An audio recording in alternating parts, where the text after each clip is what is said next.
What's going on, everybody? Welcome back to another episode of Taking a Risk with George. I've got your daily stimulus update. Today is Tuesday, November 10th. Let's get to it. On today's agenda, the stimulus package. The House of Representatives, the Senate, and the White House are all getting ready to play ball. On the coronavirus side, cases just keep going up and up and up. Alright, so here we go again. Coronavirus relief package uncertain in post-election Congress. So Congress began a lame duck session on Monday, which was yesterday, facing uncertain odds for a new COVID-19 relief bill, with the split decision in the election empowering both President-elect Joe Biden and Senate Majority Leader Mitch McConnell, while eroding the hardline negotiating posture of House Speaker Nancy Pelosi. The outlook for legislation was also clouded by President Donald Trump's refusal to concede his defeat in the election. He was the chief GOP force pushing for the legislation this fall, at least when he thought it could assist his re-election, but his posture now is at best uncertain. Having held their own in the election, Republicans controlling the Senate are poised to assert more influence.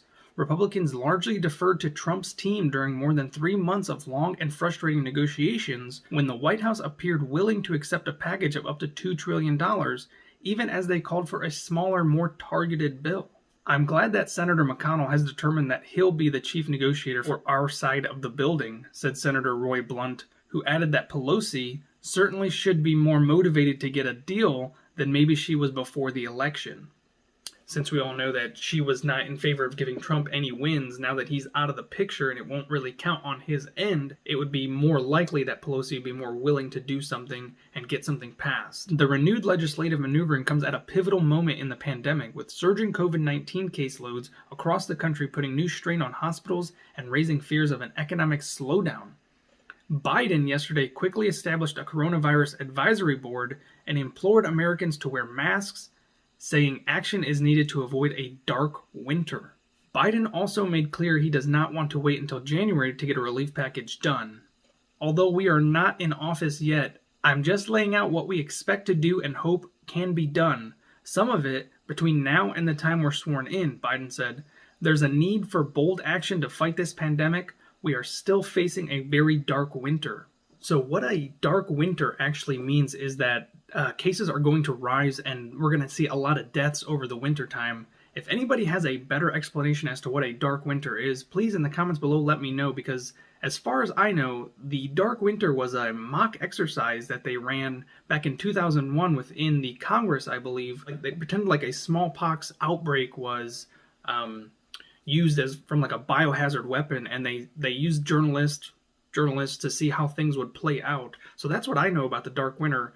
But the only other translation I can find as the way as Biden is using it is that there's going to be a lot more cases and a lot of deaths during the winter time. So either he's referring to the Operation Dark Winter that took place in 2001, the little mock exercise, or he's saying that there's going to be a lot of deaths. All right, so back to the article.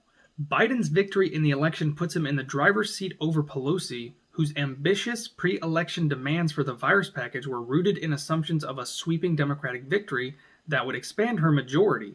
Instead, the party suffered an unexpected loss of seats. Now, that was in the House of Representatives, where they actually lost seats to Republicans. Now, the California Democrat may have to settle for a lot less than the $2 trillion package the White House passed before the election. That measure is loaded with Democratic agenda items like rental assistance and aid to the state and local governments. Apart from virus aid, lawmakers face a December 11th deadline to prevent a partial government shutdown. At minimum, they must pass a stopgap spending measure to fund operations into the Biden administration. McConnell says he wants to pass COVID relief in the lame duck session, but he says any COVID relief must be targeted to a few areas like aid for businesses that have been especially slammed by the pandemic, funding for schools struggling with the virus, and help for those jobless. McConnell's other priorities for this session include a $1.4 trillion catch-all spending bill, annual passage of the Defense Authorization Bill, and one final round of Trump's judicial nominees. I hope our Democratic colleagues will finally put aside their all-or-nothing obstruction and let the targeted pandemic relief let it move forward, McConnell said yesterday.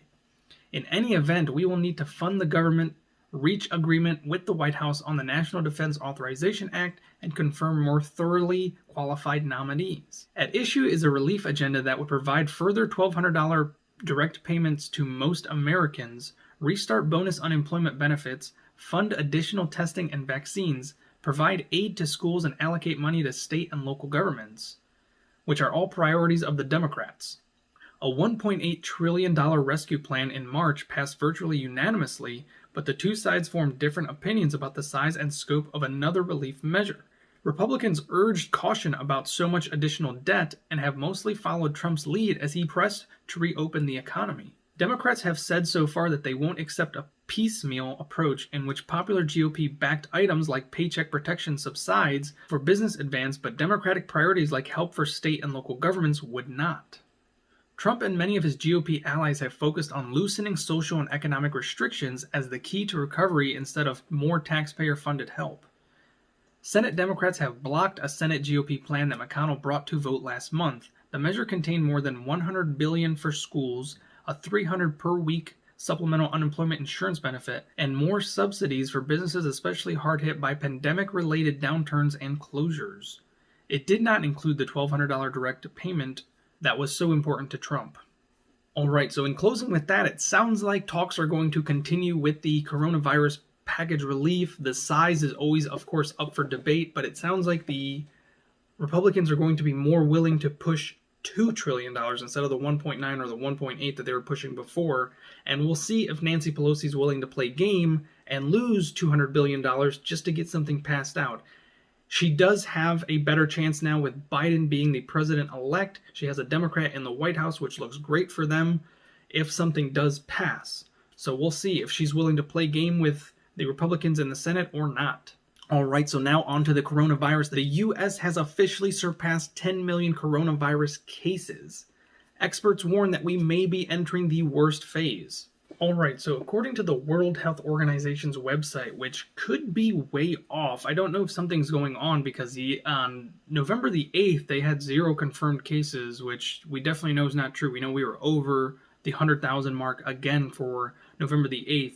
But yesterday, Monday, they're reporting that there was 258,972 confirmed cases. Now, this is according to the WHO, or the WHO organization's website. So I don't know how accurate this is. Everything that I'm reading says we've just barely hit over 100,000 yesterday. So we've got two largely different numbers. They have a nice little graph on there, and you can see it. It's like a nice flow. Over July and August, you got your nice hump, which is the curve that everybody kept talking about, and it curves back down for September and then slowly starts to curve back up until we get to November, which is literally like skyrocketing up. And then you have, so everything's at about this level, and then you have yesterday, the 9th, being all the way at this level. So I don't know if the WHO is just inaccurate reporting. Maybe the person who takes care of the website has the coronavirus and they're out, and whoever's filling in for them has no clue what they're doing, and they're just typing whatever they want. But according to the Washington Post, we have once again, of course, surpassed the 6-figure digit of cases for the day.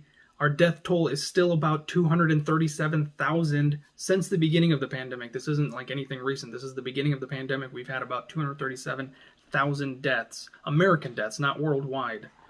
And of course, we have just hit over the 10 million case mark, which has only been 10 days since we hit the 9 million case mark. So this has been an explosion of cases.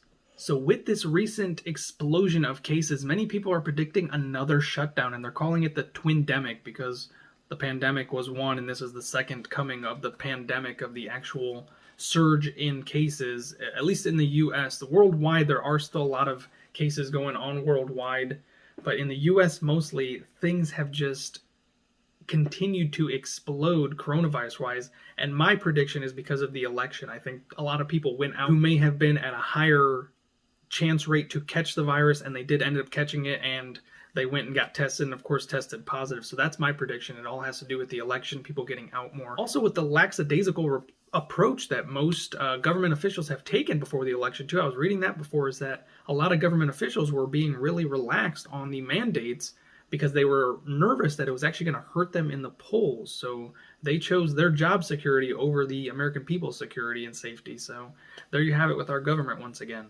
All right, so there you have it, folks. There's your update for today. The stimulus is once again up in the air. The Democrats do have more authority now with Joe Biden being the next president. They have a better push to get something done. Nancy Pelosi should see this as an opportunity to get a win for the Democrats, because we all know she didn't want to get a win for Donald Trump before the election started. And we know the Senate's on board with passing something. We just hope they can agree on something that works for everybody, especially the American people. That's what's most important. In the coronavirus news, cases in the U.S. have surpassed 10 million. This is 10 days after we hit 9 million. According to the World Health Organization's website, on Monday the 9th, we had almost 236,000 reported cases, which seems like an extreme number to me, but everything else that I've read for Monday the 9th was just over 100,000. So I'm not sure what's going on with the World Health Organization. Hopefully by some miracle, one of the employees of the World Health Organization just happens to stumble across my video and they are being informed that there is an error on their website. If it is indeed an error, if not, that's crazy to me. That's a crazy amount of cases to almost double from the day before. Thank you guys so much for watching once again. If you haven't already and this is your first time here and you'd like to receive updates from me in the future, go ahead and subscribe down below, and don't forget to turn on notifications so you can get notified as soon as I post an update. I typically post daily around noon, except for on Sundays, because thou shalt rest on Sundays. If you guys liked the video, go ahead and give it a thumbs up. Leave me some comments. Let me know what you think about yesterday's case number with the almost 40,000 cases of the coronavirus. Once again, thank you for watching, and I look forward to bringing you guys your next update.